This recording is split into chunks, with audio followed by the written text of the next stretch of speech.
अगर सोच रिटायरमेंट लिवाने की ही है या रिटायरमेंट किसी के लिए वो हैं, तो पिछले विधानसभा चुनाव में हमारे पूर्व विधायक माननीय सुरेश चंद्र जैन जी, उनको भी फिर यही सलाह देनी चाहिए थी कि वो रिटायरमेंट ले लें। कौन देता सलाह ये? जिन्होंने लड़वाया उन्हें देनी चाहिए थी ये सलाह। आप ये कहना चाहते हैं कि प्रदीप बत्रा जी की रिटायरमेंट को लेकर के जितना उन्होंने बोला, उनको सुरेश चंद्र जैन जी को रिटायरमेंट करवाना चाहिए था? विषय तो यही सेम जो था वो उस विधानसभा चुनाव में भी था।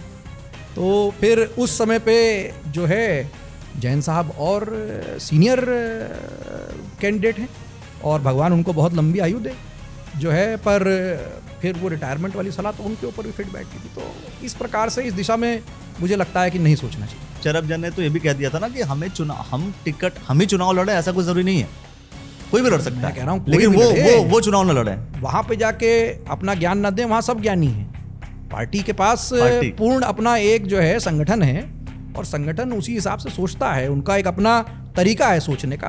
तो वो अपना काम कर रहे हैं, हम अपना काम करें। क्या आप भी ऐसा मानते हैं कि जो इलेक्शन था वो बीजेपी वर्सेस यशपाल राणा, सृष्टा राणा का नहीं बोल रहा हूं मैं, ध्यान रखिएगा, यशपाल राणा वर्सेस पूजा गुप्ता माइनस कांग्रेस? चुनाव के बाद मैं एक कागज़ पेन लेके उस पर कुछ भी प्लस माइनस कर लूँ, उसका बहुत ज़्यादा महत्व नहीं है। महत्व इस बात का है कि चुनाव के दौरान क्या स्थिति थी। यशपाल राणा जी ने आरोप लगाया और साथ में दिखा भी कितने लोगों को जो है प्रशासन ने भगाया, और वो वीडियोस हर जगह वायरल हुई, हर किसी ने देखा। उनका आरोप भी था कि प्रशासन जोर जबरदस्ती कर रहा है। सचिन गुप्ता जी भी वहाँ मौजूद थे और संजीव वर्मा जी भी वहाँ मौजूद थे। क्या किसी भी एक कैंडिडेट ने कहा कि साहब मैं चुनाव हार रहा हूँ और मैं चुनाव हार गया जी, मैं तो बिल्कुल अब मैं जो है चुनाव हार चुका हूँ, तो अब मैं आगे की प्रक्रिया पर ध्यान दूंगा? उस दिन के बाद का कोई भी वक्तव्य उठा लीजिएगा, किसी भी व्यक्ति ने, किसी भी कैंडिडेट ने, श्रीमती पूजा गुप्ता जी ने ये कहा हो कि मैं चुनाव हार रही हूँ, श्रीमती श्रेष्ठा राणा जी ने ये कहा हो, श्रीमती सत्यवती वर्मा जी ने कहा हो, या किसी पार्टी ने कहा हो कि हम चुनाव हार रहे हैं। अगर आपका चुनाव में विघ्न आ ही गया था तो फिर आप ये भी बोलते कि ये चुनाव हम हार रहे हैं। विघ्न भी आ गया पर मैं चुनाव भी जीत रहा हूँ, ये कैसे संभव है? जो बोर्ड बैनर पे पैसा लगा सकते हैं, क्या वो एक सोशल कॉज को लेकर के वो पैसा नहीं देंगे? नहीं देंगे तो इसका मतलब ये है कि वो सच में सिर्फ दिखावे की राजनीति कर रहे थे, जनता के हित के लिए कुछ नहीं करते। हमने रुड़की मांगे लोकल एक इनिशिएटिव करा था, उसमें मैंने तो अपनी कहीं फोटो लगा के उसका प्रचार प्रसार करा नहीं कि साहब मैं जो है प्रत्याशी के हूँ इसका और आगे नगर निगम चुनाव है। उसमें कंसोलिडेटेड सारे बाजार के लोग आए। नहीं, नाम तो सबके लगेंगे जो जो पैसे देगा। हर चीज़ पैसे से थोड़ी नहीं हो जाएगी। फिर अगर पैसे ही खर्च के काम होना है तो फिर तो सभी इंडस्ट्रियलिस्ट को दे देते हैं, यही लोग करेंगे। समाज के और लोगों का क्या आवश्यकता है जो पैसे नहीं दे पा रहा पर वो समय दे रहा है, वहाँ आपका कार्यकर्ता बन के काम कर रहा है, तो उसकी वैल्यू नहीं है क्या? ये जो पैसे दे रहा है उसी की वैल्यू है। 2027 की तैयारी आपकी भी है? 2027, 28, 32, 29 में लोकसभा भी है, सबके लिए तैयार हैं। महत्वपूर्ण ये होता है कि पार्टी टिकट दे रही है नहीं दे रही है। अच्छा, पार्टी टिकट नहीं देगी तो आप क्या करेंगे? सब कुछ छोड़ छाड़ के थोड़ी ना संन्यास पे चले जाएंगे। भविष्य में ऐसा हो सकता है कि आप दोनों लोग कॉम्पिटिटर बनने वाले हैं, चरब जैन और अक्षय प्रताप सिंह। युद्ध नहीं जिसके जीवन में, वो भी बड़े अभागे होंगे, या तो प्रण को तोड़ा होगा या फिर रण से भागे होंगे। तो ना तो आपको प्रण को तोड़ना है, ना आपको रण से भागना है। संघर्ष भरा जीवन है, करते रहिए। और रपटे में सब कुछ लपट रहा है। बहुत जल्द जो है इसके पुल के कंस्ट्रक्शन के लिए हम लोग आगे बढ़ रहे हैं। विधायक जी अगर मान लीजिए कांग्रेस के होते, सरकार भाजपा की होती, तो 1% चांस था ये बोलने का कि हाँ जी नहीं हो सकता था। बात का सांसद आपके किशोर पार्टी के होते, नहीं हो सकता था, चलो कि भाई डिस्प्यूट है, फंड नहीं आ रहा है, कुछ इशू है, सब कुछ आपका, सब कुछ हमारा है। तभी इसके तो बावजूद जो है इतना टाइम, हाँ तभी तो उसका जिम्मेदारी जो है, हम कह रहे हैं कि जिम्मेदारी भी हमारी है। तो मुझे पूर्ण विश्वास है कि 1 महीने के अंदर जो है इसके अंदर सारी क्लियरेंसेस जो है वो हो जाएंगी और उसके बाद हम लोग भी सब प्रयास कर रहे हैं। दोस्तों आप सभी को नमस्कार, मेरा नाम अखिलेश है और आप देखना शुरू कर चुके हैं द न्यूज़ वाला नेटवर्क। और आज हम बात करने वाले हैं रपटे की। अब आप सब रपटे की बात अचानक क्यों कर रहे हैं? खैर, रपटा आया बाद में, उसके पहले चुनाव हुआ। चुनाव में बहुत सारी घटनाएं घटी, उन घटनाओं को लेकर के हमने और लोगों से भी हमने बात की। और आज हम बात कर रहे हैं अक्षय प्रताप सिंह जी से, जो कि हमें ये बताएंगे कि इनका जो एनालिसिस है इस पूरे चुनाव का, निगम के चुनाव का, क्या कहते हैं वो, क्या इनका भी मत वही है जो कुछ समय पहले आपने अभी सुना था? सर आपका पहले बहुत बहुत स्वागत करता हूं मैं। और आप हमें बताएंगे ज़रा कि ये जो इलेक्शन अभी निगम का हुआ, रुड़की नगर निगम का, और यहाँ पे भारतीय जनता पार्टी जीती है, और अभी चैरब जन जिससे मैं बात कर रहा था उन्होंने कह दिया था कि उनके लिए हीरो तो यशपाल राणा जी हैं। आप भी यही मानते हैं या कुछ और? अखिलेश जी, पहले तो आपका बहुत बहुत धन्यवाद यहाँ पे मुझे मौका देने के लिए कि मैं अपनी बात रख पाऊँ। मैं आपके सवालों का जवाब दूं उससे पहले आज 12 फरवरी है और संत शिरोमणि रविदास जी की आज जयंती है, तो मैं उन्हें शत शत नमन करता हूं। और जिस समाज की कल्पना उन्होंने करी थी उस समाज की तरह हम बन के दिखाएं, यही सबसे मैं जो है उम्मीद भी करता हूं, निवेदन करता हूं। अब जहाँ तक आपने बात करी कि चुनाव की, देखिए चुनाव भारतीय जनता पार्टी की प्रथम जो यहाँ पे महिला मेयर बनी है वो श्रीमती अनीता देवी जी अग्रवाल जी बनी हैं। उन्हीं के जो है संरक्षण में पूरा बोर्ड एक बहुत अच्छा जो है बोर्ड बन के आया भारतीय जनता पार्टी का। और मुझे पूर्ण विश्वास है कि एक सभ्य और शालीन महिला जिन्हें ये मौका दिया गया, पहली बार जो है ये रुड़की के इतिहास में हुआ कि महिलाओं को एक मौका दिया गया। इसके लिए माननीय प्रधानमंत्री जी की जो महिलाओं को लेके उनकी नीति है कि उनको आगे लाया जाए, उसको भी जो है मैं उसका भी बहुत कोटि कोटि उनका धन्यवाद करता हूँ। और जो हमारी राज्य की सरकार है उन्होंने रुड़की की जो हमारी सीट थी उसको महिला करा और महिलाओं को एक मौका मिला, उसके लिए उनका भी धन्यवाद करता हूँ। लेकिन सवाल ये है कि आप भी दावेदार थे शुरुआती दौर में, महिला सीट हो गई थी तो आपकी माता जी ने दावेदारी की थी, टिकट नहीं मिला था और टिकट जो है बिल्कुल अनएक्सपेक्टेड सबके लिए था। और जब अनएक्सपेक्टेड था तो आप लोगों ने मतलब आपको फिर दुख नहीं हुआ, तकलीफ नहीं हुई कि यार टिकट तो हमें मिलना चाहिए था, क्योंकि सबकी इच्छाएं हैं अपनी अपनी, तो फिर वो दुख अगर हुआ होगा तो वो कहाँ और किस तरीके से निकला होगा? मतलब किसी को सपोर्ट किया? देखिए अखिलेश जी, बात क्या है कि भारतीय जनता पार्टी एक परिवार है और परिवार ने बहुत प्यार, बहुत सम्मान और बहुत जगह अपनी क्षमता अनुसार काम करने का मौका दिया।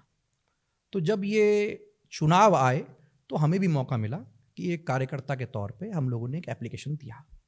मेरी माताजी क्योंकि समाज सेवा में पहले से थी तो मुझे लगा कि वो एक राइट कैंडिडेट हैं जो यहाँ पे नेतृत्व कर सकती हैं। जब ये टिकट हमारी माता तुल्य श्रीमती अनीता देवी अग्रवाल जी का हो गया तो उसके बाद एक परिवार जिस तरीके से फैसला करता है उस परिवार के फैसले को सभी को जो है मान्य होता है, उसी तरीके से वो मेरे लिए भी मान्य था।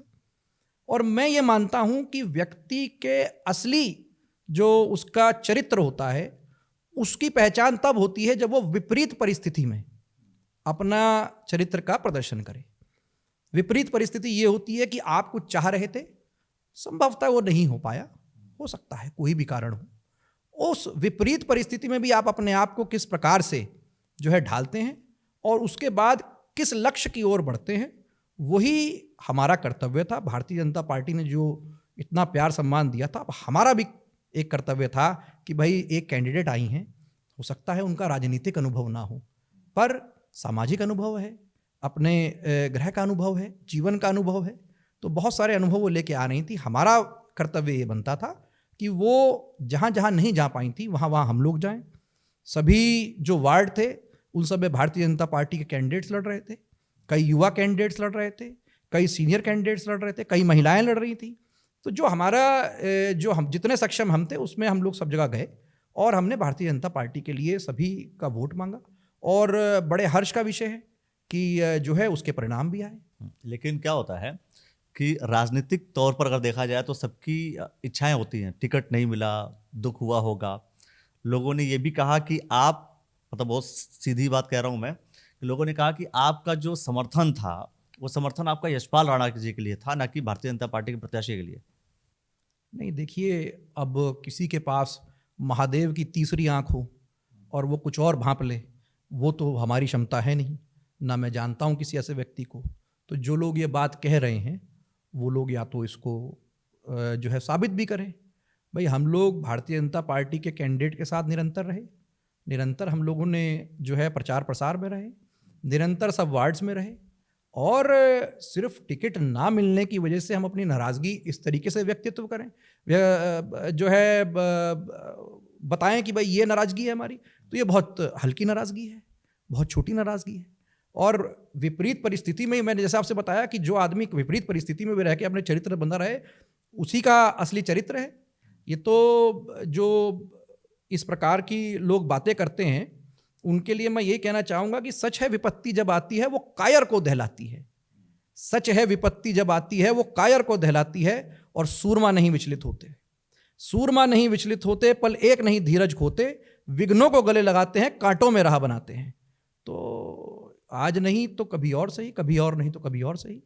ये तो निरंतर जो है हम लोग मैदान में हैं, हमारा काम है मैदान में रह के जिस परिवार में है उसके सम्मान की रक्षा करना, और वो करेंगे। चलिए, अब एक सवाल कि अभी जो इलेक्शन का जब रिजल्ट आया तो उसके बाद बहुत सारे स्टेटमेंट सबकी तरफ से निकल करके आए। आपको भी लगता है कि यशपाल राणा जो है सबसे अच्छे कैंडिडेट थे, वही चुनाव जीते थे, उनकी पोजीशन बहुत बेहतर थी? नहीं, जो सबसे बेहतर कैंडिडेट थे, देखिए मैं और आप क्या सोचते हैं वो हो सकता है, चाहे हमारा एक पार्टी से अलाइनमेंट हो या हमारा व्यक्तिगत अलाइनमेंट हो, वो एक अलग विषय तो आपका पर संयुक्त हाँ, जो वोटिंग होती है वो आपको बताती है कि जो एक आम जन है वो क्या सोचता है। संयुक्त वोटिंग हो गई, रिजल्ट आ गया, वो तो बिल्कुल क्लियर हो गया, लेकिन आप क्या सोचते हैं? भारतीय जनता पार्टी जो है सबसे सशक्त नेतृत्व दे सकती थी, और भारतीय जनता पार्टी कैंडिडेट होगी तभी तो सशक्त नेतृत्व होगा। यशपाल राणा जी सशक्त तौर पर नहीं दिखे, इतने मजबूत नहीं दिखे आपको? मैं कह रहा हूं भारतीय जनता पार्टी सबसे सशक्त नेतृत्व देने वाली पार्टी है। उसका कैंडिडेट क्योंकि पिछले बोर्ड समन्वय के उस पर गिर गए थे, आपको याद होगा, तो ये समन्वय यहां बैठना बहुत जरूरी था। और भारतीय जनता पार्टी की नीति नियत नेतृत्व, चाहे वो सेंट्रल गवर्नमेंट हो चाहे स्टेट गवर्नमेंट्स हो, चाहे अब इसमें आएगी, तो वो एक पारदर्शिता से जो है वो काम होगा। समन्वय का जो एक विषय था उसको भी हम लोग एड्रेस करेंगे, और पूर्ण रूप से अनीता देवी अग्रवाल जी के पीछे खड़े होकर मजबूत तरीके से ये बोर्ड भी चलेगा। ये एक अलग विषय है। मैं कह रहा हूं कि आप बोर्ड अच्छा चलेगा, बुरा चलेगा, नहीं चलेगा, ये एक अलग विषय है। मैं समझता हूँ उसके लिए बहुत वक्त है, और अभी उनको थोड़ा समय देने की भी आवश्यकता है, पहले वो भी समझें और आगे कैसे लेकर के जाती हैं, वो एक अलग विषय है। मेरा सवाल ये है कि चुनाव हो गया, चुनाव होने के बाद जब रिजल्ट आता है तो एक मार्केट ना एनालाइज करता है हर किसी कैंडिडेट को कि हाँ, ये कैंडिडेचर जो था वो इस तरीके का था, ये और बेहतर हो सकता था, यहाँ पे खराबी थी। आपका जो पर्सपेक्टिव है इस पूरे मैटर को लेकर के, किस तरीके से आप देख रहे हैं? आपका नजरिया क्या कहता है? नहीं, नज़रिया मेरा ये कहता है कि जहाँ से जो भी लड़ी, चाहे भारतीय जनता पार्टी से अनीता देवी जी लड़ी, श्रीमती श्रेष्ठा राणा जी निर्दलीय लड़ी, और श्रीमती पूजा गुप्ता जी कांग्रेस से लड़ी, श्रीमती सत्यवती वर्मा जी बहुजन समाज पार्टी से लड़ी। सभी मेरी माताओं, बहनों, भाभीयों के समान हैं। पहले तो सभी को बहुत बहुत बधाई देता हूँ कि भाई आप लोग एक ऐसे समय पे आके चुनाव लड़े जब महिलाओं को लेके हम लोग निरंतर जिन विषयों पे बात कर रहे हैं। अब हर किसी की अपने कुछ प्रोज हैं, अपने कुछ कॉन्स हैं। किसी हो सकता है कोई व्यक्ति बोलने में ज़्यादा अच्छा हो, पर उसकी सोचने की जो तरीका है वो शायद उससे अलाइन ना हो रहा हो, उसमें इम्प्रूवमेंट का स्कोप हो सकता है कोई व्यक्ति बोलने में इतना अच्छा ना हो, पर उनका जो मैनेजमेंट स्किल्स है वो ज़्यादा अच्छा हो। तो ये तो over a period of time होगा। पर मेन बात क्या है कि जब रुड़की में चुनाव हुआ, तो चुनाव के बाद जिस दिन वोटिंग हो रही थी, बहुत ज़्यादा निरंतर लोगों ने हो हल्ला भी हुआ। नहीं, हो हल्ला नहीं हुआ, सीधा बोल रहा हूँ मैं। यशपाल राणा जी ने आरोप लगाया और साथ में दिखा भी कितने लोगों को जो है प्रशासन ने भगाया, और वो वीडियोस हर जगह वायरल हुई, हर किसी ने देखा। उनका आरोप भी था कि प्रशासन जोर जबरदस्ती कर रहा है। सचिन गुप्ता जी भी वहाँ मौजूद थे और संजीव वर्मा जी भी वहाँ मौजूद थे। चलिए, अब वो एक उनका विषय था, उन्होंने कहा कि जोर जबरदस्ती कर रहा है। चुनाव जिस दिन संपन्न हुआ उसके बाद क्या किसी व्यक्ति ने ये कहा कि मैं चुनाव हार रहा हूं? क्या किसी व्यक्ति ने, कोई भी कैंडिडेट जो थे, क्या उन्होंने आगे आके मीडिया में ये बात कही कि साहब मैं तो चुनाव जीत गया था, पर क्योंकि ये वोटिंग यहाँ पे बैलेट पेपर से हो रही थी। पहले तो वो लोग बैलेट पेपर के जो समर्थक थे उनको भी एक जवाब, ये मैं इसके आगे बताऊंगा आपको।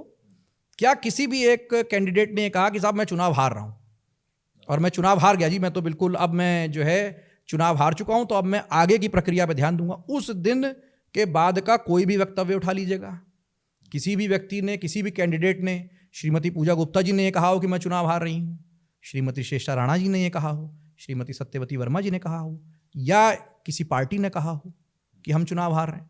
अगर आपका चुनाव में विघ्न आ ही गया था तो फिर आप ये भी बोलते कि ये चुनाव हम हार रहे हैं, विघ्न भी आ गया पर मैं चुनाव भी जीत रहा हूं, ये कैसे संभव है?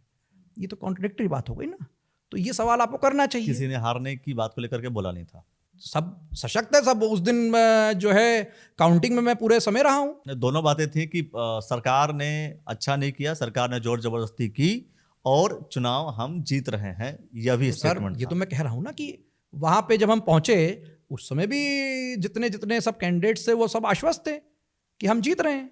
तो या तो फिर वो जीत ना रहे होते या चुनाव फेयर, एक ही चीज़ हो सकती है ना। इसमें जो है थोड़ी विरोधाभासी बात है, तो ये बात सवाल आपको करना चाहिए सबसे। दूसरा सवाल ये है, कुछ समय पूर्व शायद लगभग साल भर के आसपास हो गया होगा, हम लोगों ने एक डिबेट करी थी ईवीएम और बैलेट पेपर के ऊपर, जिसमें निरंतर कांग्रेस के जो यहाँ प्रवक्ता थे और एक प्रवक्ता और आए थे, मान्यवर शायद आज़ाद समाज पार्टी से थे या बहुजन समाज पार्टी से थे, उन्होंने ये कहा था कि बैलेट पेपर से चुनाव होना चाहिए और ईवीएम में ये हो जाता है, ईवीएम में वो जाता है। मैं आज उनसे ये पूछना चाहता हूँ कि क्या आपका मत आज भी वही है कि बैलेट पेपर से? हम लोग बैलेट पेपर से जब ये चुनाव हुआ तो आपने देखा होगा लोगों को कितना समय लगा चुनाव में जाने, काउंटिंग में कितना समय लगा, और इन्होंने तमाम तरीके के आक्षेप और ये सब लगाए जो ईवीएम में भी लगाते थे, वही चीज़ अब बैलेट पे भी लगा रहे हैं। तो फिर अब सॉल्यूशन है किस बात का?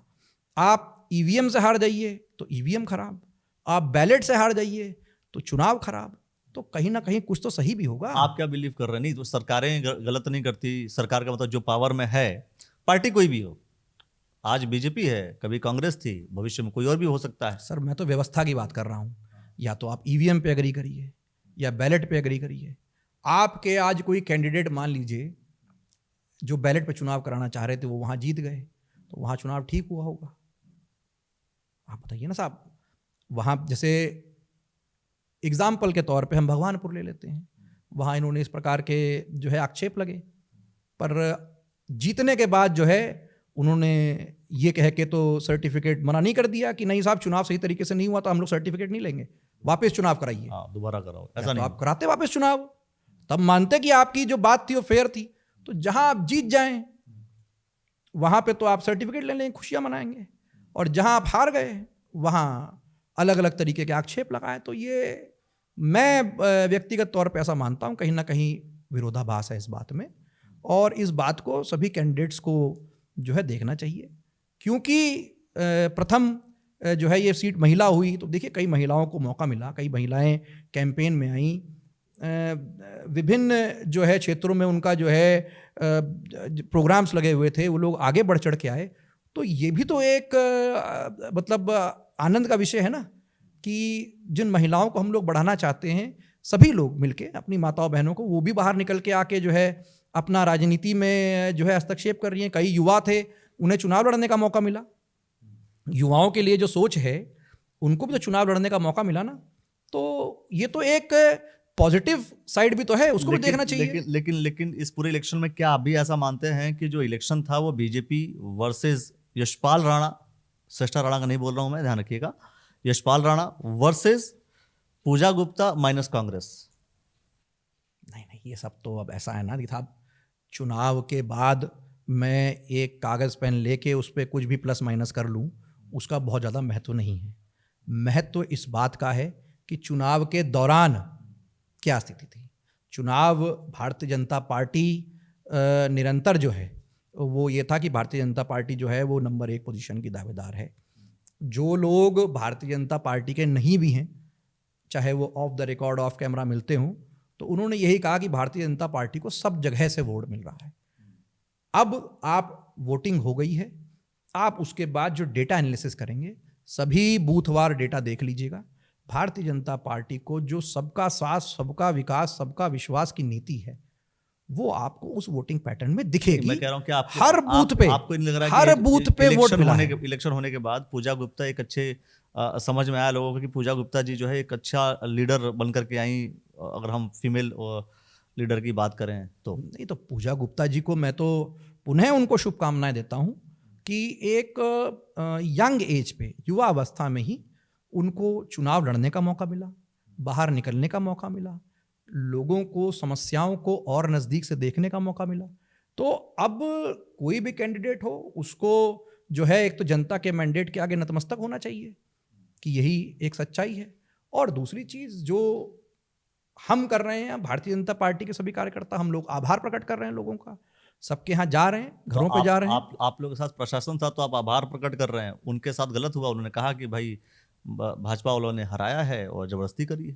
देखिए अखिलेश जी, मैं फिर आपसे वही बात कह रहा हूँ, ये बात जिस दिन चुनाव हुआ था आप उस दिन आके कहते कि हमारे साथ गलत हो गया और हम चुनाव हार गए। अगर चुनाव वाले दिन आप ये कह रहे हैं कि हम जीतेंगे और कई सारे विषयों पे उनका कोई भी स्टैंड हो, वो बहुत ज़्यादा फिर मायने नहीं रखता कि चुनाव में हारने के बाद हम लोग कोई हुआ करें। हम लोगों को देखिए जो सच्चाई है उसमें हम लोगों को विनम्रता भी लानी पड़ेगी और उसमें समझना भी पड़ेगा, क्योंकि जितने उनको वोट मिले हैं, देखिए ऐसा भी नहीं है कि बिल्कुल जो है वो 100, 200, 400 वोट से हारे हों। तो उन लोगों को कुछ एक वोटिंग परसेंटेज उनका वैसे भी क्योंकि कम है जीतने वाले प्रत्याशियों से, तो वो बहुत ज़्यादा मुझे नहीं लगता कि इस बारे में जो है उन लोगों को आक्षेप लगाने चाहिए। पर अगर किसी भी मतलब मैं अगर उनका शुभचिंतक हूँ तो मैं उनको यही उनसे मैं निवेदन करूँगा कि आपको बहुत मतलब एक रुड़की को बहुत नज़दीक से देखने का मौका मिला, महिला कैंडिडेट पार्टी ने आपको बनाया, बहुत लोगों ने आप पे विश्वास करा, तो आप उनके पास जाइए, उनका आभार प्रकट करिए और भविष्य जो है उसमें निरंतर हम लोगों को प्रयास करता ही रहना, सबका संघर्ष का जीवन है। 2027 की तैयारी आपकी भी है? नहीं, मैं तो भारतीय जनता पार्टी का कार्यकर्ता हूँ, निरंतर हम लोग संघर्ष के साथ फील्ड पे रहेंगे। 27 की तैयारी है या नहीं है? 27 क्या 27, 2027 विधायक विधानसभा की बात कर रहा हूं मैं कि 2027 रुड़की विधानसभा से आपकी तैयारी है या नहीं है? बिल्कुल जो है मैं आप ही के उस पर जो सवाल है उसी बता रहा हूँ। 2027, 28, 32, 29 में लोकसभा भी है, सबके लिए तैयार हैं। ये पार्टी तय करती है कि आपके संघर्ष में कितना दम है और हम लोग सभी संघर्षशील युवा हैं, हम लोगों को बहुत कुछ अभी सीखना है, बहुत कुछ करना है, तो इस सोच को लेके ही हम लोगों को आगे चलना है। लेकिन इन सब में महत्वपूर्ण ये होता है कि पार्टी टिकट दे रही है नहीं दे रही है, तो दे या ना दे कोई आपका भविष्य वो तो नहीं हो जाएगा। आप अच्छा पार्टी टिकट नहीं देगी तो आप क्या करेंगे? सब कुछ छोड़ छाड़ के थोड़ी ना संन्यास पे चले जाएंगे। ये तो संघर्ष का जीवन है, जीवन में अगर संघर्ष नहीं होगा तो जो है उसका मजा क्या है? पर राजनीति जो है कहीं ना कहीं बहुत सारे इक्वेशंस को लेकर के होता है कि कौन कहाँ है कहाँ नहीं है, किस सिचुएशन में कौन सा मैं क्या बोलूँ भाई, जातीय समीकरण भी कहीं ना कहीं देखे जाते हैं। तो उन सब चीज़ों के आधार पर 27 की तैयारी के लिए मतलब अब अपने आप को सर देखिए, अब आपका जो सवाल का जवाब है ये सवाल के अंदर ही है। बहुत सारी चीज़ों में बदलाव होता है समय समय पर। 2027 के चुनाव में अभी समय है, उस समय क्या परिस्थितियां होंगी उन परिस्थितियों को देख के ही कोई आदमी अपना आंकलन कर सकता है। हाँ, पर अगर आप अपने संघर्ष के साथ मैदान में ही नहीं हैं तो फिर जो है आपका वो नहीं है। क्योंकि अभी एक अर्जुन सिसोदिया जी की कविता है, वो प्रेरित भी करती है, तो मैं आप ही के माध्यम से सभी हमारे जो लोग सुनेंगे इसको उनके लिए भी बता रहा हूँ। युद्ध नहीं जिसके जीवन में, और यहाँ युद्ध को और संघर्ष को एक लेके चलिएगा। युद्ध नहीं जिसके जीवन में वो भी बड़े अभागे होंगे, युद्ध नहीं जिसके जीवन में वो भी बड़े अभागे होंगे, या तो प्रण को तोड़ा होगा या फिर रण से भागे होंगे। तो ना तो आपको प्रण को तोड़ना है ना आपको रण से भागना है, संघर्ष भरा जीवन है, करते रहिए, क्या दिक्कत। प्रण और रण को लेकर के ही सवाल, चरपचंद जी से हमारी बात हो रही थी, जब अभी चूंकि उनसे हमने बात की तो उन्होंने ये कहा कि मैंने पूछा उनसे कि भाई अगला मेडिकल कैंप कब लगेगा, तो उन्होंने बताया कि भाई मेडिकल कैंप तो लगेगा और लग ही रहा है। उसके साथ में भी हम एक पायलट प्रोजेक्ट की तरह से कुछ हम वर्क करेंगे, हम क्लीननेस कुछ ड्राइव करेंगे, उसको हम एक बहुत बेहतर काम करेंगे, उसमें जो भी खर्चे होंगे हम करेंगे। इसके बाद नेक्स्ट प्रोजेक्ट के लिए उसी चीज़ को हम एग्जीक्यूट करना चाहेंगे तो उसमें हम क्राउड फंडिंग करेंगे, और क्राउड फंडिंग में उन लोगों से फंडिंग की चाह पहले नंबर पर रहेगी जो लोग दावेदार थे नगर निगम के इलेक्शन के लिए। तो जो बोर्ड बैनर पे पैसा लगा सकते हैं, क्या वो एक सोशल कॉज को लेकर के वो पैसा नहीं देंगे? तो इसका मतलब ये है कि वो सच में सिर्फ दिखावे की राजनीति कर रहे थे, जनता के हित के लिए कुछ नहीं करते। अखिलेश जी, पहले तो बात क्या है, इसमें दो विषय, एक तो हो गई राजनीति और एक हो गई समाज में आपका किस प्रकार से आप समाज के उत्थान के लिए काम कर रहे हैं। मैं पिछले 12-14 साल से ऐसी स्वयंसेवी संस्थाओं के साथ जुड़ा हुआ हूं जो निरंतर काम कर रहे हैं। अब जिस संस्था का मैं सदस्य हूं वहाँ लगभग 100 लोग जो हैं अलग अलग क्षेत्रों से हैं। कुछ डॉक्टर्स हैं, कुछ इंडस्ट्रियलिस्ट हैं, चार्टर्ड अकाउंटेंट्स हैं, वकील हैं, रिटायर्ड लोग हैं। क्षेत्र के सभी जो हैं अलग अलग जगह से आने वाले लोग हैं। निरंतर पिछले 12-14 साल से काम कर रहे हैं। अब उन्हें चुनाव तो लड़ता नहीं साहब। तो अगर मैं ये कह रहा हूँ कि मैं काम करूँ क्योंकि मेरा जो है व्यक्तित्व उसमें आगे आए, तो इन लोगों को जो ये काम कर रहे हैं इनके साथ तो बेईमानी हो गई ना। आप अगर काम कर रहे हैं तो आप ये सोचिए करिए कि मैं एक फॉर द बेटर गुड कर रहा हूँ, और ये जो सबको साथ लेके चलने वाला एक विजन होता है ना, उसे राजनीति से बहुत दूर रखना चाहिए। ऐसे कई स्वयंसेवी संस्थाएं यहाँ पे काम कर रही हैं जो बहुत शानदार काम कर रही हैं, चाहे वो गर्ल्स टॉयलेट कंस्ट्रक्शन हो, वो चाहे जो है वाटर स्टेशंस के कंस्ट्रक्शन हो, स्टेशनरी डिस्ट्रीब्यूशन हो। बच्चे टाट पे बैठते थे जिन अनएडेड स्कूलों में, वहाँ पे बेंचेस लगवा दी, वाटर कूलर्स लगवा दिए, वाटर प्यूरिफायर्स लगवा दिए। मैं सर, जैसे मैं जिन संस्थाओं से जुड़ा हूँ, जैसे एक रोटरी क्लब हमारा रुड़की मिड टाउन है, अग्रणी संस्था है, 1980 से काम कर रही है। भारत विकास परिषद है, अग्रणी जो है संस्था है, निरंतर काम कर रहे हैं। राष्ट्र उस पर क्विज़ेस कराते हैं, बच्चों के डिबेट कंपटीशन कराते हैं। तो ये सब समाज के उत्थान के लिए कर रहे हैं ना, इनका तो कोई राजनीतिक इंटरेस्ट है नहीं। मैं ये कह रहा हूँ कि भाई ठीक है, पॉलिटिकल माइलेज के लिए कोई काम कर रहा है, एक अलग विषय है। मैं अभी उन्होंने पॉलिटिकल माइलेज के लिए बोला नहीं, उन्होंने कहा कि अगर हम कोई सोशल कॉज कर रहे हैं, सोशल कॉज को लेकर के कोई हम काम कर रहे हैं, तो उसमें क्या वो लोग कंट्रीब्यूट करेंगे जो लोग दावेदार थे? नहीं, दावेदारी क्यों करेंगे? नहीं, दावेदार जो थे, जो नहीं भी हैं दावेदार, समाज का हिस्सा नहीं, वो भी करें, लेकिन उनको प्राइमरी मतलब उनकी प्रायोरिटी पर उनको फर्स्ट आना चाहिए, पहले आना चाहिए, और उनको पेमेंट, उनको भाई पैसे भी देने चाहिए तो ताकि वो काम हो सके। नहीं, बिल्कुल है ना सर। मैं कह रहा हूं कि इतना बड़ा क्षेत्र है, अलग अलग लोग अलग अलग जगहों से काम कर रहे हैं। मेरा योगदान जो है वो किसी भी एक संस्था के साथ हो सकता है, हम लोग काम कर सकते हैं, समाज हित का काम कर रहे हैं। तो अगर वो कोई अच्छा काम कर रहा है तो आप उसमें कंट्रीब्यूट नहीं करेंगे? नहीं, मेरा कंट्रीब्यूशन वो मांगने आए, वो कंट्रीब्यूशन बताएं अपना। क्राउड फंडिंग अगर वो कह देते हैं कि भाई हमें एक कोई भी ऐसा काम है, 100 रुपए की जरूरत है इस काम को करने के लिए, तो इसमें कंट्रीब्यूशन क्या जितने लोग? सर बिल्कुल करें ना, पर फिर उसमें फिर ऐसा है, दो चीजें होती हैं। हमने रुड़की मांगे लोकल एक इनिशिएटिव करा था, उसमें मैंने तो अपनी कहीं फोटो लगा के उसका प्रचार प्रसार करा नहीं कि साहब मैं जो है प्रत्याशी के हूँ इसका, और आगे नगर निगम चुनाव है। उसमें कंसोलिडेटेड सारे बाजार के लोग आए।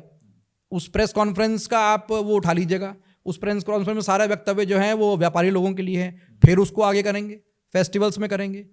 तो ये होता है, समाज के साथ हम लोग मिल के कर रहे हैं। हमने खेलो करा, खेलों में 40 लोगों ने प्रेस कॉन्फ्रेंस करी थी।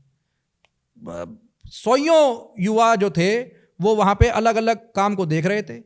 कोई जो है फैसिलिटी मैनेजमेंट देख रहा था, कोई गेस्ट मैनेजमेंट देख रहा था, कोई प्लेयर्स की किट देख रहा था, कोई सर्टिफिकेट्स को देख रहा था, कोई मेडल्स को देख रहा था, ट्रांसपोर्ट देख रहा था, लॉजिस्टिक देख रहा था।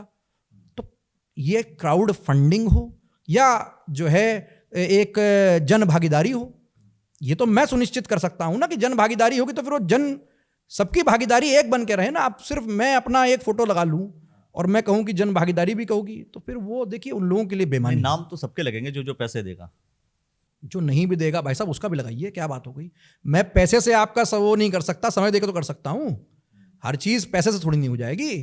फिर अगर पैसे ही खर्च के काम होना है तो फिर तो सभी इंडस्ट्रियलिस्ट को दे देते हैं, यही लोग करेंगे।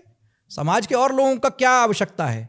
जो पैसे नहीं दे पा रहा पर वो समय दे रहा है, वहां आपका कार्यकर्ता बन के काम कर रहा है, तो उसकी वैल्यू नहीं है क्या? ये जो पैसे दे रहा है उसी की वैल्यू है। तो इस प्रकार से देखिए, मैं नहीं सोचता, मुझे पूर्ण विश्वास है वो भी ऐसा नहीं सोच रहे होंगे, पर मेरा ऐसा मानना है कि जन भागीदारी जो है वही सुनिश्चित करती है कि आपका कार्य जो है वो सोशल है या पॉलिटिकल है। चलिए, अभी एक मामला चल रहा है, रपटे पर मैं आऊँगा। रपटे पे आने से पहले मेरे चूंकि अब 27 को लेकर के आपने बोला 2700, 2800, 3200, अब 29 है, सारी आप तैयारी की बात कर रहे हैं। भाई तैयार हैं, कोई दिक्कत नहीं है, पार्टी तय करेगी क्या करना क्या नहीं करना। लेकिन क्या होता है कि चुनाव में हर समय चीज़ें बदल रही होती हैं, जैसा अभी आपने थोड़ी देर पहले बोला।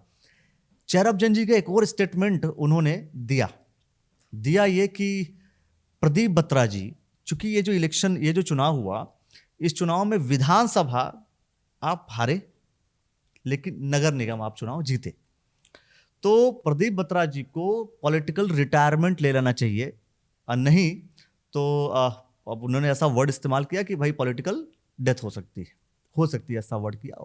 100% होगी नहीं होगी इसका उन्होंने सुनिश्चित नहीं किया, पर ऐसा हो सकता है, ऐसा उन्होंने बोला। तो पॉलिटिकल रिटायरमेंट ले लेना चाहिए। अच्छा, आप भी भविष्य के कंटेस्टेंट हो सकते हैं, आप भी ऐसा सोचते हैं? मैं कंटेस्टेंट हूं या नहीं, इसका दूसरे की रिटायरमेंट से तो कोई लेना देना है नहीं। फिर आपसे कह रहा हूं कि हर किसी का अपना संघर्ष है, हर किसी का अपना युद्ध है। भाई दूसरे की लाइन कहाँ जा रही है, इससे तो मेरा बहुत ज़्यादा कोई वो नहीं होना चाहिए। मैं किस प्रकार से जो है आगे बढ़ रहा हूँ, क्या मेरी सोच है, क्या व्यक्तित्व है, क्या हम समाज के लिए कर रहे हैं और क्यों कर रहे हैं, हर विषय को अगर हम साथ लेके चलते हैं तो हमारी दावेदारी तो उस हिसाब से बनती है। जहाँ तक देखिए, डेथ जो है ये बड़ा खतरनाक शब्द है और आपत्तिजनक है, हम लोगों को नहीं इस्तेमाल करना चाहिए, कोई भी हो उसके लिए। और भगवान जितने भी लोग हमारे आसपास हैं उनको लंबी आयु प्रदान करे। हम लोग तो जो हवन भी करते हैं, विश्व का कल्याण हो, प्राणियों में सद्भाव हो, तो जब विश्व के कल्याण और प्राणियों में सद्भाव की जिस परंपरा को निभाते हैं तो पहले तो उसी पे लेके चलना चाहिए। दूसरी चीज़ क्या है कि प्रदीप बत्रा जी भारतीय जनता पार्टी के कैंडिडेट हैं, वहाँ से विधायक हैं, पिछले 15 साल से विधायक हैं, उससे पहले वो चेयरमैन रह चुके हैं। तो उनका एक निरंतर जो है उन्होंने क्षेत्र में रह के जो भी काम किए हैं उनको लेके ही वो जो है लगातार बनते हैं, तो उसका आंकलन जो है वो जनता करती है। जहाँ तक बात रही रिटायरमेंट की, तो मैं ये नहीं मानता कि राजनीतिक क्षेत्र में या किसी भी क्षेत्र में कोई व्यक्ति हो वो जो है पद पे रहते जो है उस पर रिटायरमेंट ले ले या कुछ प्रकार सोचे। अगर सोच रिटायरमेंट लिवाने की ही है या रिटायरमेंट किसी के लिए वो हैं, तो पिछले विधानसभा चुनाव में हमारे पूर्व विधायक माननीय सुरेश चंद्र जैन जी, उनको भी फिर यही सलाह देनी चाहिए थी कि वो रिटायरमेंट ले लें। कौन देता सलाह ये? जिन्होंने लड़वाया उन्हें देनी चाहिए थी ये सलाह।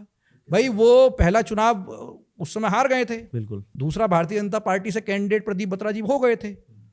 अब जैन साहब की एक एज भी थी, ताउम्र उन्होंने भारतीय जनता पार्टी की सेवा करी, संगठन की सेवा करी और क्षेत्र की सेवा करी, तो उनको तो रिटायरमेंट फिर उस हिसाब से वो सलाह होनी चाहिए थी। पर वो कांग्रेस में आए, वहाँ से चुनाव लड़े, तो ये सलाह तो उनके ऊपर ही बैठती थी। तो अब मैं ये नहीं सोचना चाहिए कि हम किसी को रिटायर करा दें या कोई क्या करेगा, तो हर किसी का अपना संघर्ष, अपना दम है। आप ये कहना चाहते हैं कि प्रदीप बत्रा जी की रिटायरमेंट को लेकर के जितना उन्होंने बोला, उनको सुरेश चंद्र जैन जी को रिटायरमेंट करवाना चाहिए था? अगर हमारा जो विषय है वो ये है कि साहब आज हम जो है विधानसभा में कम रह गए, हमारा अंतर कम रह गया, तो हम लोगों को या तो राजनीतिक मृत्यु हो जाए या हम लोग रिटायरमेंट ले लें। तो विषय तो यही सेम जो था वो उस विधानसभा चुनाव में भी था। तो फिर उस समय पे जो है जैन साहब और सीनियर कैंडिडेट हैं और भगवान उनको बहुत लंबी आयु दे जो है, पर फिर वो रिटायरमेंट वाली सलाह तो उनके ऊपर भी फिट बैठती थी। तो इस प्रकार से इस दिशा में मुझे लगता है कि नहीं सोचना चाहिए। अच्छा, मतलब पॉलिटिकल रिटायरमेंट की बात कहनी नहीं चाहिए? सर, पॉलिटिकल रिटायरमेंट आदमी के अपने उस पर होती है, वो चुनाव के आंकलन और चुनाव की महत्वाकांक्षा या कोई और चुनाव लड़ना चाहता है तो ये सामने वाला ये जो है एक मैराथन, एक रेस है, बैटन रेस हम कहते हैं ना, बैटन रेस जो होती है। चरब जन ने तो ये भी कह दिया था ना कि हम ही चुनाव लड़े, ऐसा कोई जरूरी नहीं है, कोई भी लड़ सकता है। मैं कह रहा हूँ लेकिन वो चुनाव न लड़े। नहीं, वो पार्टी तय करेगी। ऐसा है ना कि पार्टी कैंडिडेट देती है, इंडिविजुअल कैंडिडेट नहीं होता है, पार्टी कैंडिडेट देती है। पार्टी को सभी विषयों के बारे में पता है, तो हम लोग वहाँ पे जाके अपना ज्ञान ना दें, वहाँ सब ज्ञानी हैं। पार्टी के पास पार्टी। पूर्ण अपना एक जो है संगठन है, और संगठन उसी हिसाब से सोचता है, उनका एक अपना तरीका है सोचने का, तो वो अपना काम कर रहे हैं, हम अपना काम करें। अच्छा, प्रदीप बत्रा जी की आप बात कर रहे हैं कि भाई लगातार विधायक हैं और सत्ता में बने भी हुए हैं। आपको नहीं लगता कि उन्होंने जो काम किया है, काम से आप सेटिस्फाई हैं? क्योंकि भाई चैरब जैन जी, मैं उनको इसलिए ये चीज़ बार बार कोट इसलिए कर रहा हूँ मैं उनको, एक तो अभी हाल ही में बात हुई उनसे, वो सोशल मीडिया पर लोग देख रहे हैं, उस चीज़ को सुन भी रहे हैं, और यंग हैं आप और वो दोनों लोग की ये बहुत से लोग ऐसा भी सोच रहे थे कि जैसा चुनाव अभी निगम के हो रहे थे, भाई किसको टिकट होगा, आपको होगा कि उनको होगा, ये भी थॉट चल रहा था। और कहीं ना कहीं ये माना जा रहा है कि हो सकता है कि अगले कंटेस्टेंट आप दोनों में से कोई हो। तो आप भी यही सोच रहे हैं भाई प्रदीप बत्रा जी जो काम किया उन्होंने, आउटपुट बेहतर नहीं आ पाया, कम रह गया, मान रहा भी? अखिलेश जी, ऐसा है, आप एक परिवार का हिस्सा हो और आप वहाँ के मुखिया हैं। क्या ये संभव है कि आप सभी लोगों को जो है 100% सेटिस्फाई करके चल पाएं? जीवन में ही ले लीजिए, लोग निरंतर कई चीज़ों से नाराज़ होते हैं, उनके अपने अपने विषय होते हैं। मैं ये मानता हूँ कि ये संभव नहीं कि 100% लोग आपकी कार्यशैली से जो है सेटिस्फाइड हों, पर जितने लोग सेटिस्फाइड हैं वही बेसिकली आपको कहीं ना कहीं क्षेत्र में जिता के भी लाते हैं, और कई सारी चीज़ें हैं। लोगों की नाराज़गियाँ अपना एक विषय है, उस पर निरंतर काम करते रहना चाहिए, पर कई बार एक्सपेक्टेशंस बहुत हाई होती हैं और वो हो सकता है संभवतः नहीं हो पाए। बड़े एक्सपेक्टेशंस की तो बात छोड़ देता हूँ, आपका रपटे में सब कुछ लपट रहा है। रुड़की के न जाने कितने लोग हैं जो परेशान हैं, बच्चे परेशान हैं, बच्चे के जो पेरेंट्स अपने बच्चों को स्कूल भेजते हैं वो परेशान हैं, और पुल नहीं बनवा पा रही है, जबकि सरकार, मैं फिर से कहूँगा कि भाजपा की सरकार है, सांसद भाजपा के हैं, विधायक भाजपा के, अब तो मेयर भी भाजपा के हैं। तो सब कुछ भाजपा के होने के बावजूद जो है काम नहीं हो पा रहा है, और विधानसभा के विधायक जो है प्रदीप बत्रा जी। देखिए, आपकी बात बिल्कुल सच है कि रपटे की वजह से या जो सोलानी पुल जो है उस पर व्हीकल्स का मूवमेंट नहीं हो पा रहा, उसकी वजह से कई लोग परेशान हैं। संभवतः वो ज़्यादा परेशान हैं जिनके बच्चे उन स्कूलों में पढ़ते हैं। पिछले साल हम लोग जो है सभी स्कूलों में जो उस रोड पे पढ़ते हैं, चाहे मॉनफोर्ट हो, चाहे माउंट लिटरा हो, और भी जो विभिन्न स्कूल छोटे बड़े वहाँ पे हैं, उन सब में हम लोग गए थे, इसलिए कि ट्रांसपोर्ट जो बच्चे फैसिलिटी यूज़ कर रहे हैं उसमें एक इशू क्या आ गया था कि उसमें ट्रांसपोर्ट के चार्जेस बढ़ गए थे। तो हम लोगों ने स्कूल से भी जाके ये निवेदन करा अपने स्तर पे कि देखिए, आप इसमें सभी लोग परेशान हैं, एक सॉल्यूशन निकलेगा, जल्दी ही निकलेगा, पर तब तक इस ट्रांसपोर्ट का जो इशू है इसको हम लोग को हेल्प आउट करिए। और उस समय पे कई स्कूलों ने हम लोगों को जो है आश्वासन भी दिया, और कई समय तक उन्होंने वो जो फीस है उसको भी नहीं बढ़ाया।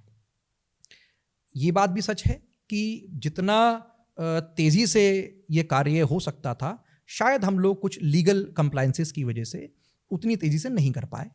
पर अब की जो आज की यथास्थिति देखिए, जो पहले हो गया उस पर तो बहुत ज़्यादा मैं डिस्कशन करूं, वो ज़रूरी नहीं, सभी लोग इसके बारे में डिस्कस कर ही रहे हैं पिछले काफ़ी समय से।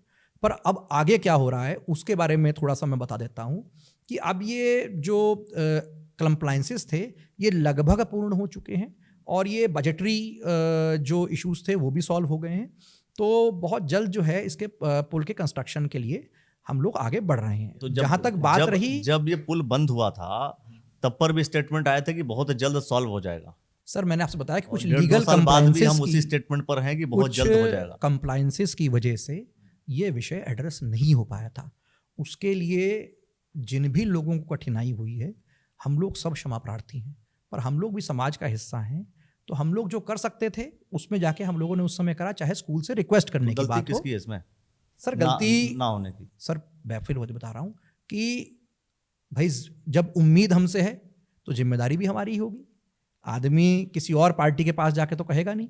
जब उन्हें उम्मीद है कि भाई ये हमारी सरकार है और इन्हीं की जो है पास जाएंगे तो ये सॉल्यूशन होगा, इन्हीं का जो है ये कार्य क्षेत्र है, तो उसी उम्मीद के साथ हम लोग भी तो रही हैं लोगों की कि भाई इतना टाइम हो गया लगातार, एक पुल बनवाना इतना बड़ा, मतलब आप समझिए सरकार किसी और की होती तो शायद विधायक जी अगर मान लीजिए कांग्रेस के होते, सरकार भाजपा की होती, तो 1% चांस था ये बोलने का कि हाँ जी नहीं हो सकता था। बात कर सांसद आपके किसी और पार्टी के होते, नहीं हो सकता था, चलो कि भाई डिस्प्यूट है, फंड नहीं आ रहा है, कुछ इशू है, सब कुछ आपका, सब कुछ आपका हमारा है, तभी इसके तो बावजूद जो है इतना टाइम। हाँ, तभी तो उसका जिम्मेदारी जो है, हम कह रहे हैं कि जिम्मेदारी भी हमारी है।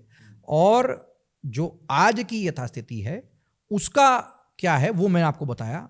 पुरानी स्थिति ये कब तक हो जाएगा जो आपके थी, हिसाब से? सर ये फाइल जो है, क्योंकि आज मेरा डिस्कशन आज भी हुआ था और माननीय सांसद जी भी इसको जो है लगातार इस चीज़ को मॉनिटर कर रहे हैं कि भाई ये किसी भी तरीके से तेज से तेज तरीके में, मुझे पूर्ण विश्वास है कि 1 महीने के अंदर जो है इसके अंदर सारी क्लियरेंसेस जो है वो हो जाएंगी। और उसके बाद हम लोग भी सब प्रयास कर रहे हैं कि जितनी भी इसके अंदर कोई और इश्यूज भी हों वो भी सॉर्ट आउट रहें, उसमें कोई विघ्न ना आए और इस पे राजनीति ना करके इस पे पॉजिटिव होकर करके इसको बनवाएंगे अच्छी तरीके से। रफ्ता जो बन रहा है, पहली बार बह गया, दूसरी बार धंस रहा है। हालांकि अभी प्रदीप बत्रा जी ने ये बात कही है कि अभी सुचारू रूप से चला नहीं है, अचानक गाड़ियां आ गई, इस वजह से धंसा, वो अलग विषय है। लेकिन इस वजह से आपको नहीं लगता कि भाई विधायक जी हो या भारतीय जनता पार्टी, रुड़की की कंडीशन अगर देखी जाए तो दोनों के बिल्कुल नेगेटिव है? सर बिल्कुल, कोई एक विषय है उस विषय से लेके नाराज़गी है, पर कई ऐसे विषय होंगे जिनको लेके जो है एक पॉजिटिव इम्पैक्ट भी होगा। तो ये तो अगर आप राजनीतिक क्षेत्र में हैं या सामाजिक क्षेत्र में हैं तो देखिए प्लस और माइनस हर जगह कुछ ना कुछ तो रहते हैं। कुछ चीज़ें संभवतः मेरे कार्य क्षेत्र से या मेरे हाथ से बाहर होंगी तो वो भी एक संभावनाएं हो सकती हैं, पर उस सब में ना जाते हुए मैं कहता हूं कि देखिए आरोप प्रत्यारोप तो हम किसी पे भी लगा लें, एक वो बात नहीं है, पर इसमें क्या चीज़ सही तरीके से हो सकती है तो समाज के सभी लोग जो है मिलके, इसमें कई सारे लोगों ने, क्योंकि लगातार चर्चा भी होती है तो वो लोगों ने काम भी किया है और वो लगातार जाके उन्होंने रिप्रेजेंटेशन भी दिया। रुड़की में और भी कई इश्यूज़ हैं, उसके लिए भी निरंतर बात करते रहते हैं। तो जो ये पर्टिकुलर मैटर है सुलानी जो ये पुल का, ये मुझे पूर्ण विश्वास है कि ये हम लोग जो हैं सही दिशा में इसके कंप्लायंसेस पूरे हो गए हैं और ये जल्दी इसका कंस्ट्रक्शन स्टार्ट हो जाएगा। देखते हैं कि कितनी जल्दी सुलानी पुल जो है बनता है और बनने के बाद जो है ये रपटे में लपटने की जो कहानी वही बंद होती है। एक सवाल आपसे कि चूंकि ये यशपाल राणा जी अगर बीजेपी में आ जाएं तो आपके लिए अच्छा रहेगा या बुरा रहेगा? यशपाल राणा जी समाज के जो हैं पूर्व मेयर रह चुके हैं, यहाँ पे प्रथम महापौर थे और उनका अपना एक कार्यशैली है। तो अगर वो पार्टी में आते हैं तो ये तो भारतीय जनता पार्टी के जो लोग पार्टी में जिनको सम्मिलित कराते हैं उन लोगों को तय करना है, पर अगर वो आते हैं तो पूर्ण रूप से उनका स्वागत भी है और सिर्फ मेरे या आपके या किसी और के फायदे का विषय नहीं है। क्या होता है जब कोई व्यक्ति पार्टी में आता है या पार्टी से जाता है तो दोनों कंडीशन में इंडिविजुअल हर किसी को जो कंटेस्टेंट है भविष्य का, फ्यूचर का, किसी भी इलेक्शंस के लिए उसके ऊपर कहीं ना कहीं कोई ना कोई प्रभाव पड़ता है, उसका अच्छा या बुरा कुछ भी होता है। आपके हिसाब से अगर वो आते हैं तो आपके लिए पॉजिटिव इम्पैक्ट आएगा, नेगेटिव इम्पैक्ट आएगा? नहीं सर, बात पॉजिटिव इम्पैक्ट और नेगेटिव इम्पैक्ट की कुछ है ही नहीं। और जो आके इस बारे में सोचते हैं, देखिए यथा तथा सर्वदा सब कोई मतलब हर समय के लिए तो बना नहीं है, हर किसी का अपना एक कार्य क्षेत्र है, कार्यशैली है और एक सीमा है और कितने समय तक व्यक्ति काम कर सकते हैं। यशपाल राणा जी जो हैं वो एक सीनियर पॉलिटिशियन है और बहुत लंबा उनका एक करियर रहा है।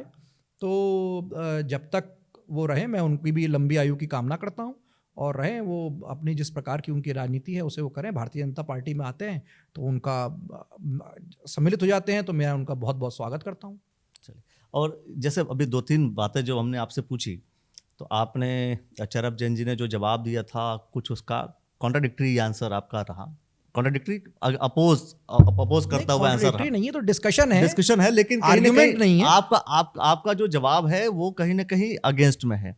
तो हम ये मान ले कि भविष्य में ऐसा हो सकता है कि आप दोनों लोग कॉम्पिटिटर बनने वाले हैं, चरब जैन और अक्षय प्रताप सिंह दोनों लोग कॉम्पिटिटर होंगे। नहीं, मैं तो अपने दिमाग में किसी को कॉम्पिटिटर की तरह देखता नहीं। ये तो जब हम पार्टी के सदस्य हैं तो वही फिर बात, सबका संघर्ष अपना है और जिसका जिस प्रकार का संघर्ष है वो तो करेगा ही। सिर्फ चरब जैन जी ही क्यों, मैं कहता हूँ कि जितने भी युवा साथी हैं, चाहे वो मुझसे बड़े हों, मुझसे छोटे हों, उन सब को जो है अपने संघर्ष को जो है लेके सामने आना चाहिए। आ भी रहे हैं, कई सारे युवा आप देखेंगे वो आ रखे हैं, और कई सारे युवा जो हैं वो पार्षद के चुनाव से भी चल रहे हैं। तो ये तो सभी लोग हैं, समाज है, क्षेत्र है। अब ये सब तो पद तो किसी एक को ही मिल सकता है, जब तक विधानसभा सीट आपकी एक है तो वो उस पर आप उसे पॉजिटिव लेंगे तो सबके लिए बेहतर है, नेगेटिव लेंगे तो देखिए अपने दिमाग में तो फिर जो है आदमी किसी भी प्रकार से ले इस प्रकार से बनता ही है। और इसमें मैंने आपसे पहले भी एक बार कभी मैं कहा था, तो और वो बात मैं मानता हूँ कि देखिए भगवान राम जो थे उनके पास सब कुछ था, पर वो महान जो है वो राजा राम बन के नहीं हुए। वो भाई राजा थे, जाते रावण का वध कर सकते थे, बड़ा राज्य था, आते अपना जो है अपनी ख्याति उनको मिलती। पर भगवान राम जो है महान बने वनवासी राम होके। तो उन्होंने पहले जो है सबरी के बेर चखे आपका जो है निषाद राज्य की स्थापना करी, सुग्रीव का राज्याभिषेक करा, और कई सारे जानवर, भालू होगा, कुकुर होगा, उनको साथ लेके जो है तब उन्होंने जाके अपनी महानता सिद्ध करी। तो जो हमारा राजनीतिक क्षेत्र है इसमें भी हमें उनसे प्रेरणा लेनी चाहिए। आखिर के आखिर कोने तक सबके जो है साथ बांध के चलें। आगे भविष्य में जो होगा, हमारे भाग्य में जो होगा हमें मिलेगा, पर जो हमारे हाथ में वो हमारे कर्म है, उसको हमें निरंतर करना चाहिए। अब उसमें चाहे किसी को आप कंपटीशन मान लें, किसी को सहयोगी मान लें, हम तो जो है किसी को दुश्मन नहीं मानते कि तो सब आदमी विरोधी हो सकता है, पर किसी का दुश्मन हो ये जरूरी नहीं। चलिए, अब ये देखने वाली बात होगी कि कौन प्रतिद्वंदी होगा और कौन सहयोगी होगा, कितना सहयोगी होगा। खैर, ये बाकी सारी बातें हम करते रहेंगे। क्या 2027 के लिए अक्षय प्रताप सिंह जी पूरी तरीके से तैयार हैं? मतलब ये आपसे सवाल कर रहा हूं मैं, कमेंट सेक्शन में जवाब दे दीजिए। और पूरे कन्वर्सेशन को लेकर के क्या कुछ सोचते हैं, क्या कुछ आप कहना चाहते हैं, वो भी आप हमें प्रतिक्रिया दीजिए। और देखते रहिएगा द न्यूज़ वाला नेटवर्क। आपने जो हमें समय दिया इसके लिए बहुत बहुत धन्यवाद। धन्यवाद अखिलेश जी, आपका बहुत बहुत।